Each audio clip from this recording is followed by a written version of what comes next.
大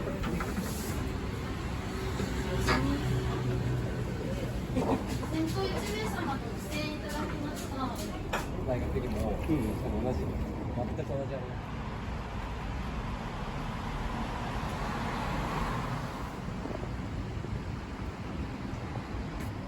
先頭でお待ちの2名様、左側にいただきました。あ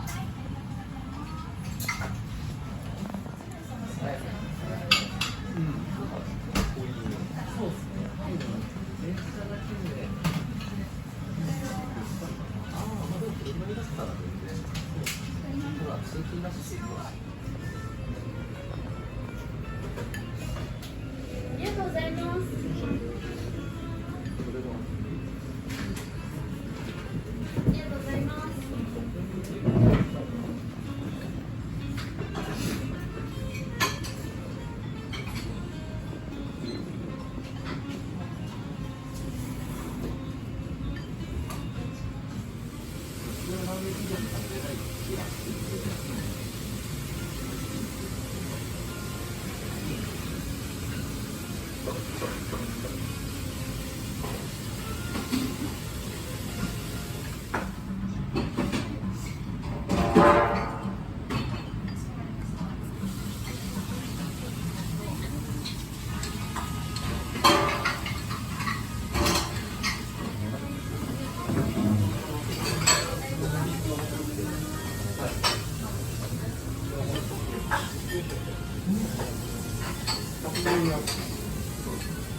So that behind me is Chukasoba Gyorai, one of the ramen spots that really focuses on one thing, and that's Katsuobushi forward ramen. And they do a lot of things a little bit differently, a little bit special here. And first of all, the focus on Katsuobushi is not so common these days. Of course, there's a lot of ramen spots that use Katsuobushi in their tare, in their soup, but being this Katsuobushi forward, I think there's no other place that does it this well and this tasty way. And I think I have to go out of the way here. This car coming up. Let's see, I think there's actually no way for them to get through here, so I'll just continue. And one of the most obvious things is obviously that they use those siphons to infuse their soup with Katsuobushi. And they're usually used for coffee, to make this kind of siphon coffees, but it also works perfectly well with Katsuobushi, which I'm guessing have very similar steeping requirements like coffee. It's very easy to ruin your soup and your tare with too much Katsuobushi, letting it steep too long, and so on. So whoever has cooked with Katsuobushi knows the problems that come with it, but also the great flavor that come with it. And I think that they really found here a great formula to really get that flavor out of the Katsuobushi and into the soup without ruining it, without like overpowering it. And when you first get your soup, the soup is quite Katsuobushi forward, and I thought it was almost a little bit too intense, but it works out really well once you start slurping the noodles with it, the other toppings that you get on the side. it's really well balanced, and then you really appreciate that it's actually this strong in flavor and has this much punch. But even by itself, after a while, it's just goodness. It's really, really well executed. I love this place, and probably the best Katsuobushi forward ramen spot I've been to so far. Another thing that they do a little bit differently, they have all the toppings on the side, and if you go for their tokse, their special ramen with different toppings, you get 2 slices of each of their chashus, but then you can choose from 3 different toppings.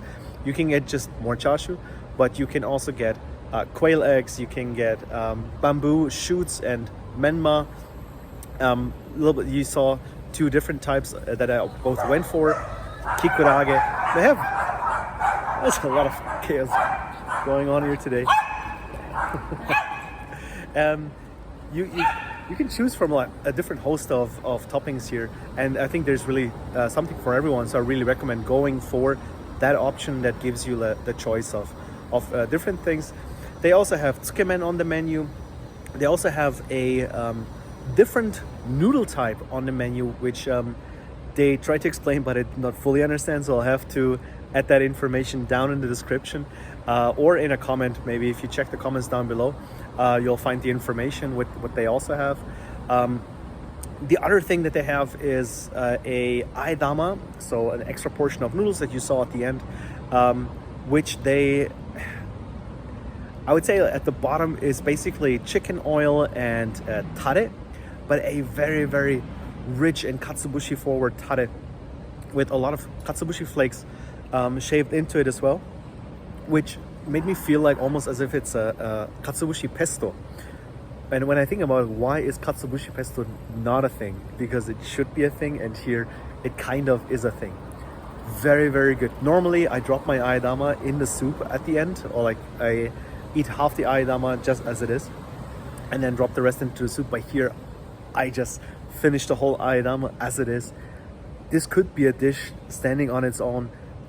Really, really good, and kind of like tempted to try making something like this at home. Just use some chicken oil, maybe some aromatize it a little bit, some Katsuobushi, stir it all up. Super good.